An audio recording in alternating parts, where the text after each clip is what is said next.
Hello viewers, welcome to astro intelligence videos. जैसे कि आप स्क्रीन पर देख रहे हैं, आज ये एक नई टेक्नोलॉजी के साथ आपको वीडियो मिलेगी। बहुत से दर्शकों की ये डिमांड रहती थी कि सर, जब आप बोलते हो तो प्रैक्टिकल हमें समझ नहीं आता। सो मैंने प्रयास किया नई टेक्नोलॉजी को यूज़ करने का। आशा करता हूँ कि ये प्रयास आपको पसंद आएगा। आज फ्राइडे है, 12 तारीख है, वीनस का दिन है। और वीनस के दिन वीनस को ना याद किया जाए ये तो हो नहीं सकता। मगर वीनस को याद करना ही सिर्फ अकेला इस वीडियो बनाने का पर्पस नहीं है। आज के दिन इस वीडियो के माध्यम से मैं आपको वीनस के कुछ नई डायमेंशन को समझाने का प्रयास करूंगा। जैसा कि दर्शकों आप देख रहे हो, ये स्क्रीन पर आपके सामने 159 जो हमारे जीवन का कह लीजिए या जीव का मूल त्रिकोण है। ये जो तीनों हाउसेस हैं, they are very very important houses. और ऋषियों ने इनको हमारे जीवन का मूल त्रिकोण कहा। और अगर ऋषियों ने इसे हमारे जीवन का मूल त्रिकोण कहा तो ये सबसे इंपॉर्टेंट हाउसेस हो जाते हैं। फर्स्ट हाउस आप जानते हो, हम कहते हैं एस्ट्रोलॉजी में ये सेल्फ है, हम हैं। फिफ्थ हाउस को हम अपने बच्चों के साथ लेते हैं। नाइन्थ हाउस को हम फादर के साथ लेते हैं। यानी कि ये कहीं ना कहीं हमारा डीएनए है, जिसमें हमारा प्रेजेंट भी है, पास्ट भी है और फ्यूचर भी है। अब इस त्रिकोण को अगर हम समझेंगे तो बाहर से देखने में लगेगा कि प्रथम हाउस में सूर्य एग्जॉल्टेड है, पांचवें भाव में सूर्य का ये मूल त्रिकोण यानी अपना हाउस है, और नाइन्थ भाव जुपिटर का अपना भाव है। बाहर से देखने में तो हमें यही ऊर्जाएं दिखाई देती हैं, मगर इन तीनों भावों के मध्य में अगर हम इनका बिल्कुल 50% या इनका जो सेंटर पॉइंट है वो ले, जिसको मिडल पॉइंट भी आप कह सकते हो, वहां पर आपको वीनस ही मिलेगा। कैसे? दर्शक हैरान हो गया कि यह कैसे मिलता है। उसके पीछे अब आप लॉजिक समझिए। आप नक्षत्रों के बीच में जाइए। प्रथम भाव का जो सेंटर का नक्षत्र है वो है भरणी, जो वीनस की लॉर्डशिप में है। पांचवें भाव का जो मिडल नक्षत्र है वो है पूर्व फाल्गुनी, वो भी वीनस की लॉर्डशिप में है। और नाइन्थ भाव सेजिटेरियस का, वहां भी जो सेंट्रल नक्षत्र है वो है पूर्व आषाढ़। और ये तीनों नक्षत्र वीनस के हैं।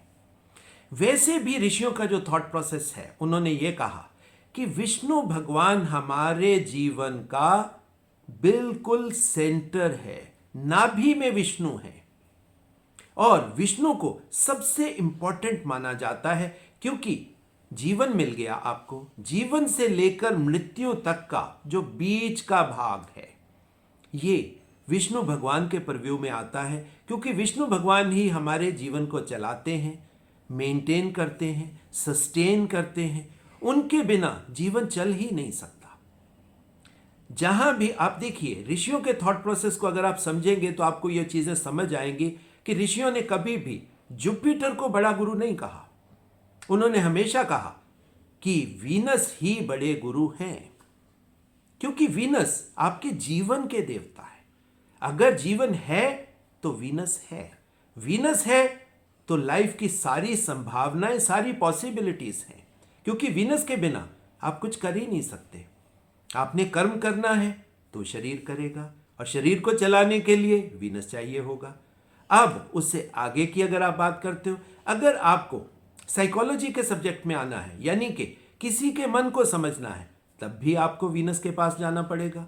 और अगर हमें साइको स्पिरिचुअलिटी के सब्जेक्ट में जाना है, यानी कि मेडिटेशन करनी है, तो मेडिटेशन भी कौन करेगा? आपका शरीर ही करेगा।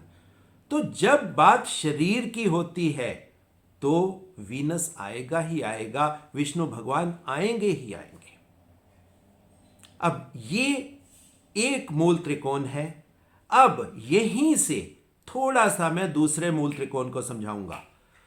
वो जो दूसरा मूल त्रिकोण है, इंटरेस्टिंग है, जैसे अब आप स्क्रीन पर देख रहे हो, ये कहीं ना कहीं वीनस के अधिपत्य के 3 भाव हैं। दूसरा भाव, 7वां भाव और द्वादश भाव, second house, 7th house and 12th house. Second house है ही वीनस की लॉर्डशिप में, 7th हाउस वो भी वीनस की लॉर्डशिप में है, मगर जो 12th हाउस है, 12th हाउस में वीनस एक्सॉल्ट करता है। अब आप देखिए वीनस कहां वीनस आपको महसूस होगा, यानी विष्णु भगवान आपको कहां कहां महसूस होने वाले, आप इस तरह उस चीज को समझ लीजिए। अब सेकेंड भाव की अगर आप बात करेंगे तो सेकेंड भाव में आपको एग्जॉल्टेड मन मिलने वाला है। अगर हम फर्स्ट हाउस यानी प्रथम भाव की बात करते हैं तो प्रथम भाव में हम अगर सोचें कि इंसान को जीवन मिल गया, आत्मा आ गई शरीर के अंदर, अब आत्मा के आने के साथ ही मन तो चाहिए, क्योंकि बिना मन के शरीर कैसे चलेगा, और मन ही हमारा विष्णु भगवान की लीनिएज है। आज की वीडियो में मैं आपको आपके जीवन के डीएनए को समझाने वाला हूं कि लाइफ का डीएनए क्या है। लाइफ का डीएनए, आत्मा का आना बहुत बड़ा इंपॉर्टेंट सब्जेक्ट नहीं है, क्योंकि अकेले आत्मा के आने से कुछ भी नहीं होने वाला, क्योंकि शरीर की जितनी भी इवेंट्स हैं, शरीर के थ्रू जितने भी कर्म हैं, वो कर्म चाहे हम बाहरी दुनिया के लिए कर रहे हैं, मेटीरियलिस्टिक चीजों के लिए कर रहे हैं, या अपनी आंतरिक दुनिया, अपनी इनर वर्ल्ड के लिए कर रहे हैं, यानी कि मेडिटेशन, दोनों तरफ ये काम मन ही करेगा।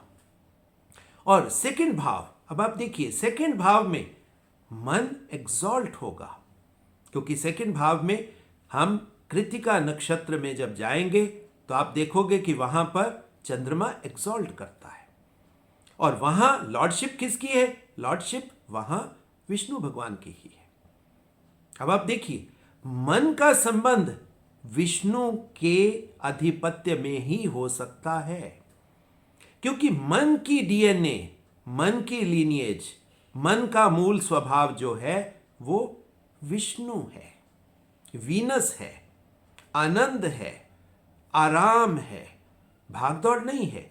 भागदौड़ और ये जो बाकी चीजें हैं, ये तो इसी वजह से ऋषियों ने उन्हें दूसरे भावों में बिठा दिया। ऋषियों ने बहुत स्पष्ट शब्दों में चीजें हमें दी। अब यहां पर अब आप देखोगे जहां पर चंद्रमा एग्जॉल्ट कर रहा है, यानी आपका मन एग्जॉल्ट कर रहा है, वहां लॉर्डशिप आपको वीनस की मिलने वाली है। अब उसके दूसरे भाव को आप समझ लीजिए, वीनस के वो है आपका 7वां भाव। 7वां भाव आपके लाइफ को बैलेंस करने वाला भाव है, ये हम सब मानते हैं। अब यहां पर ये वीनस यहां पर बहुत स्ट्रांग है, क्योंकि यहां तुला है। तुला का मतलब क्या होता है? बैलेंस करना, यानी हमारे जीवन को बैलेंस करने वाले भगवान विष्णु का जो सेंटर पॉइंट है वो यहां पर आ रहा है। और वो सेंटर पॉइंट क्या है? अब आप देखिए विष्णु भगवान की आप उस पिक्चर को याद करिए जहां विष्णु भगवान शेषनाग की छाया में समुद्र के अंदर आराम फरमा रहे हैं, लेटे हुए हैं। शेषनाग उनके सिर के ऊपर छाया दे रहा है। अब आप देखिए, यानी कि ये बहुत बड़ा ऋषियों का थॉट प्रोसेस है। अगर आप इस बात को समझ सकोगे कि शेषनाग ही हमारी धरती को बैलेंस करता है। अब शेषनाग का बैलेंस क्या है? शेषनाग जो नाग एनर्जी है, जो सर्पेंटाइल एनर्जी है, वो यहां पर कहां है? 7th भाव में। इस बात को समझिए, वो है आपका स्वाति नक्षत्र, आपके 7th भाव का बिल्कुल सेंट्रल पॉइंट।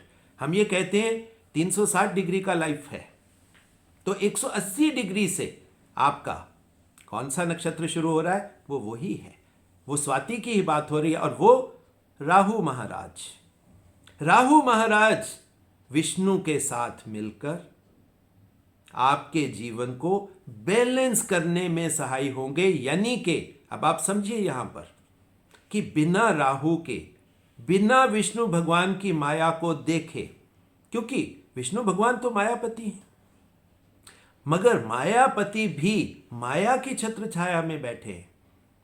राहु उनके सिर के ऊपर यानी कि छाया दे रहा है और लक्ष्मी जी उनके पांवों में सेवा कर रही हैं। यानी सीधी एक बात है, जो माया लक्ष्मी के थ्रू है, पैसे के थ्रू है, मेटीरियलिज्म के थ्रू है, वो लोएस्ट है। मगर जो राहु सबसे हाईएस्ट एक्सॉल्टेशन की बात है यहां पर, जो राहु सबसे बड़ा है, जिसको हम कहते हैं कि वो राहु जिसको ये समझ है कि कुंभ में अमृत पड़ा है। अब ये कुंभ वो एक्वेरियस का कुंभ नहीं है, ये कुंभ आपके मूलाधार में आपके नेवल नाभि स्थान पर पड़ा है और नाभि स्थान को हम कहते हैं ये मणिपुर चक्र है। यहां पर यह मजे वाली बात होती है, ये मणिपुर चक्र है और यहीं से सोलर प्लेक्सिस आपका काम करता है।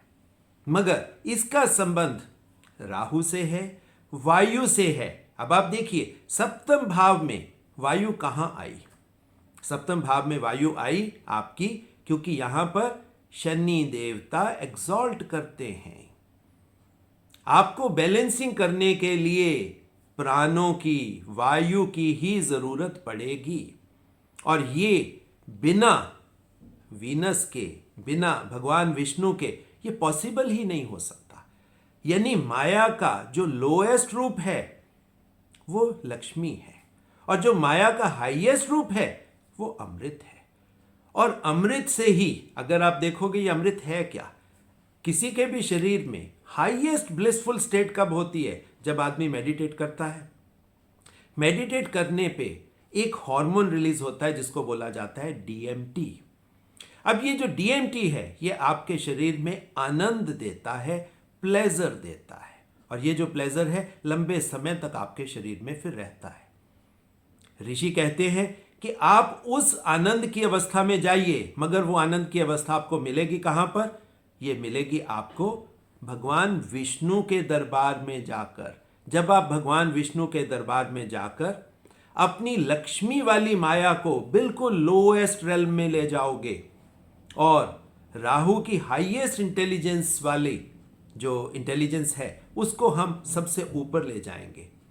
आप ये भी कह सकते हो कि जी हाईएस्ट में आप सरस्वती को भी रख सकते हो।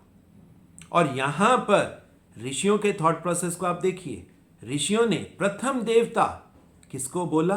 प्रथम देवता बोला आपके भगवान गणेश को। और भगवान गणेश यहां पर कैसे हैं? क्योंकि यहां पर जुपिटर कारक है।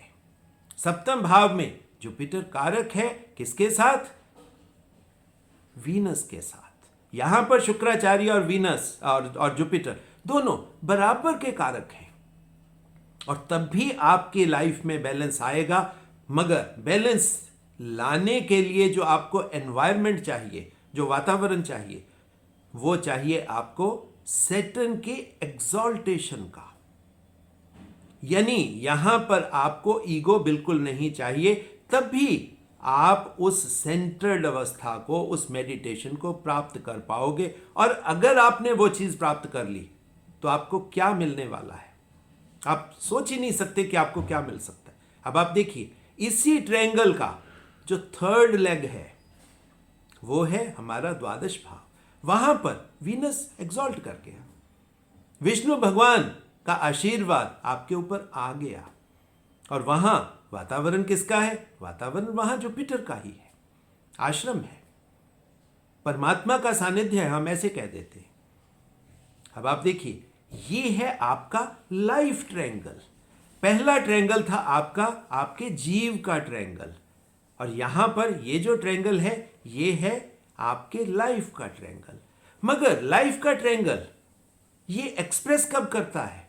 जब आप मोस्ट बैलेंस्ड हो जाते हो, मोस्ट सेंटर्ड हो जाते हो, मेडिटेशन की अवस्था में चले जाते हो, तब आपको यह चीज मिलेगी।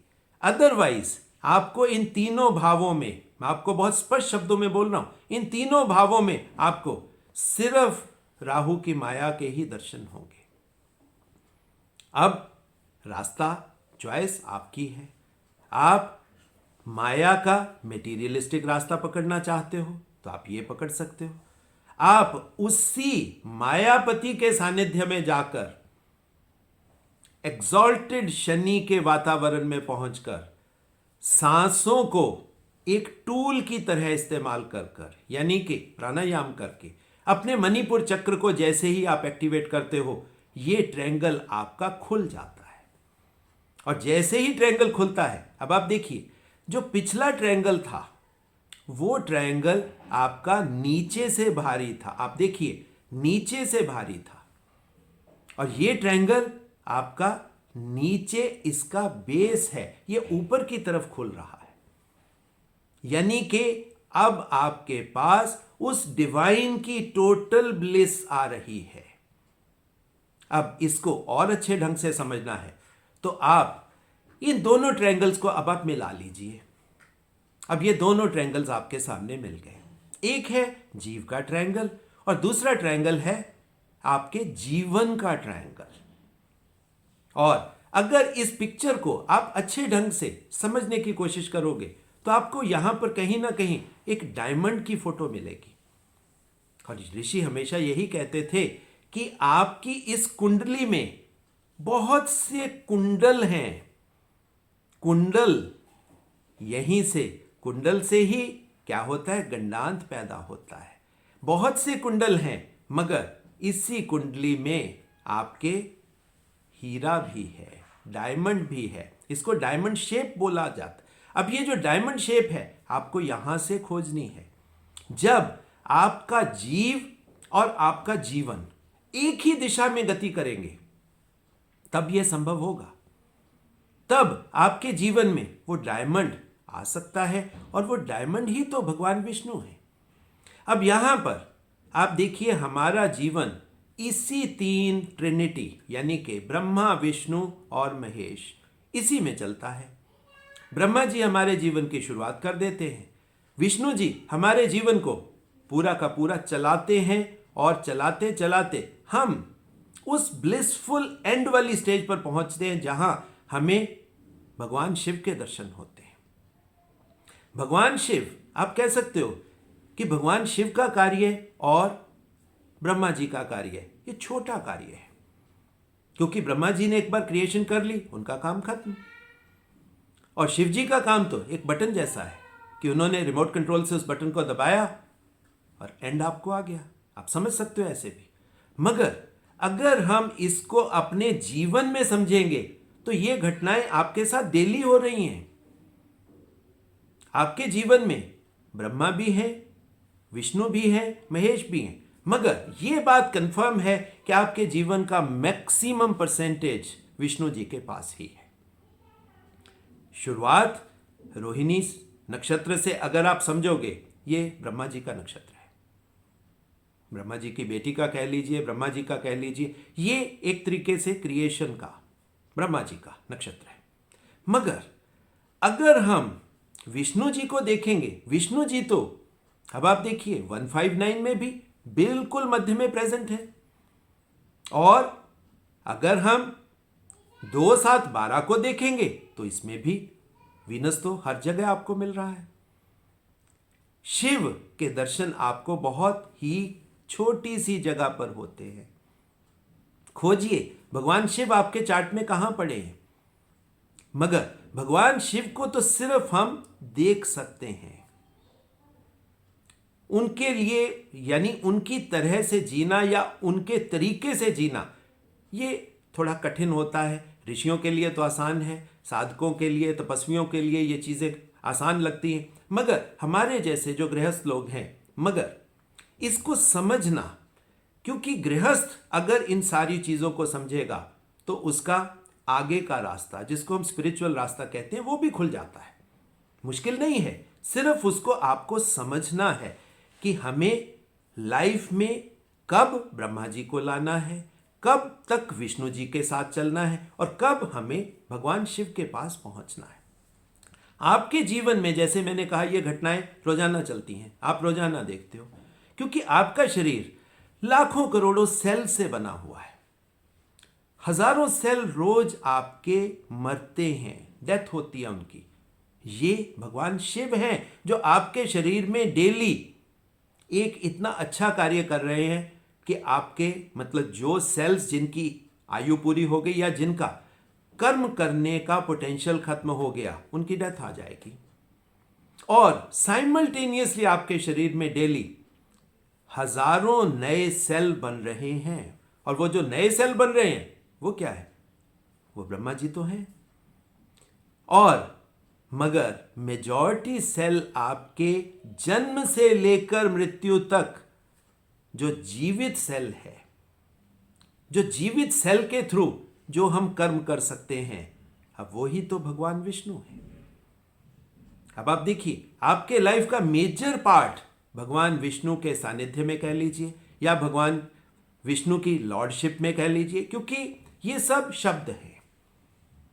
हम भाषा से बंधे हुए हैं और भाषा शब्दों से बंधी हुई है, तो ये शब्द हैं। मगर जब हम इस रियलिटी का, इस सत्य का अनुभव करते हैं, तो ही आपको वो डायमंड मिलता है जो हमारे कुंडली में है। अब यहां पर आप सब कहोगे कि सर इसके बाद थोड़े से भाव रह गए। नहीं दर्शकों, थोड़े नहीं, आधे भाव इसके बाद भी पड़े हैं। आपके जीवन का ट्रायड यानी कि जीव त्रिकोण और आपके लाइफ का ट्रायड यानी कि लाइफ का त्रिकोण, ये दोनों मिला के आपके 6 भाव में ही आएंगे। अभी भी आपको करने के लिए 6 भाव हैं। अगर आप इसी चार्ट में आप देखोगे, आपका तीसरा भाव छूट गया, आपका छठा भाव छूट गया और आपका 11वां भाव छूट गया। अब ये बड़ा इंपॉर्टेंट चीज है, अगर आप इसको समझोगे। 3, 6 और 11 ये बिल्कुल छूटे हैं, मगर 3 के साथ 4 भी है। मगर 4 में ये दोनों ऊर्जाएं आपको कहीं ना कहीं इस डायमंड की आपको मिल रही हैं। इसी तरीके से 10वें भाव में भी आपको ये ऊर्जाएं कहीं ना कहीं आपको मिल रही हैं। अब आप देखिए, तो आपके पास बचे कौन से भाव? आपके पास बचे तीसरा, छठा, 8वां और 11वां। अब ये जो छूटे हुए भाव हैं, ऐसे तो देखो ऋषियों ने कहा कि कोई भी भाव बिना किसी मतलब, बिना किसी मोटिव के नहीं होता। इस ट्रायड से छूटे हुए भावों के बारे में, क्योंकि वीडियो लंबी हो जाएगी, तो मैं ये चाहूंगा कि उनके बारे में हम किसी अगली वीडियो में बात करेंगे, जिसमें ये 4 बिल्कुल छूटे हुए भाव और 2 भाव जिसमें इस जो डबल ट्रायंगल है, डायमंड है, उसके 2 भावों में थोड़ा प्रभाव है। ज्यादा प्रभाव नहीं है, थोड़ा प्रभाव है। सो उसके बारे में हम आगे की वीडियो में बात करेंगे। सो आज फ्राइडे वाले दिन मैंने एक नए तरीके से कोशिश करी है आपको, भगवान विष्णु हमारे चार्ट में कहाँ हैं, ब्रह्मा जी कहाँ हैं, भगवान शिव हमारे चार्ट में कहाँ हैं, कि वो आप समझो, अपने जीवन को समझो ज्योतिष के माध्यम से। और ये जीवन को जानना, जीवन को समझना, ये बहुत इंपॉर्टेंट चीज है। और ये ही ऋषियों का थॉट प्रोसेस था कि अगर ज्योतिष आपके जीवन में आ गया, तो वो ज्योति जिस शास्त्र के बारे में ऋषियों ने सोचा था कि वो ज्योति हम आपके जीवन में ला सकें, तो वो ज्योति आपके जीवन में आ जाएगी, आपका जीवन प्रकाशित हो जाएगा। अगर आपके जीवन में वो प्रकाश आ गया, आप उस प्रकाश को अनुभव करके उस प्रकाश को लोगों तक भी पहुंचा सकोगे। ऐसा नहीं है कि सिर्फ हम अपने बारे में ही जान सकते हैं, उस प्रकाश को हम दूसरों तक भी फैला सकते हैं। और ये हमारे एस्ट्रो इंटेलिजेंस का मोटिव है। हम ये चाहते हैं कि ये प्रकाश घर घर तक पहुंचे, रियल ऑथेंटिक वैदिक एस्ट्रोलॉजी घर घर तक पहुंचे, लोग भ्रम का शिकार ना हो, ब्लैकमेलिंग का शिकार ना हो, फियर साइकोसिस का शिकार ना हो, डरे ना इन प्लेनेट से। ये प्लेनेट कुछ नहीं, ये हमारी ऊर्जाएं ही तो हैं, यही हमारा डीएनए है। इस डीएनए से डरने की जरूरत नहीं है, इस डीएनए को समझने की जरूरत है। और जिस इंसान ने अपने डीएनए को समझ लिया, वो दूसरों को भी हेल्प करेगा। सो दर्शकों, निवेदन, कि एस्ट्रो इंटेलिजेंस चैनल को ज़्यादा से ज़्यादा शेयर करिए। हालांकि ये रिक्वेस्ट मैंने पिछले वर्ड्स में कर ली, ज़्यादा से ज़्यादा आप इसको शेयर करिए ताकि इस वैदिक एस्ट्रोलॉजी का प्रकाश घर घर तक पहुँचे। और दूसरा निवेदन जो मैं हर वीडियो में करता हूँ कि जो दर्शक अपना चार्ट मेरे से एनालाइज करवाना चाहते हैं, जो दर्शक हमारे इंस्टीट्यूट में रियल वैदिक एस्ट्रोलॉजी की एजुकेशन लेना चाहते हैं, या जो दर्शक रिसर्च में मेरे साथ भागीदार होकर चीज़ें आगे निकालना चाहते हैं, उन सभी का मेरे तक पहुंचने का एक ही माध्यम है और वो माध्यम है 9881164480। इस फोन पर आपका संबंध मेरे बेटे मनु से होगा, उसी के माध्यम से आप मेरे से संपर्क स्थापित कर सकते हो। सो दर्शकों, कैसी लगी आज की ये जो डबल वीडियो कॉन्सेप्ट है? अगर आपको पसंद आया तो आगे से हम इसी तरीके से आपके साथ वीडियोस को शेयर करते रहेंगे।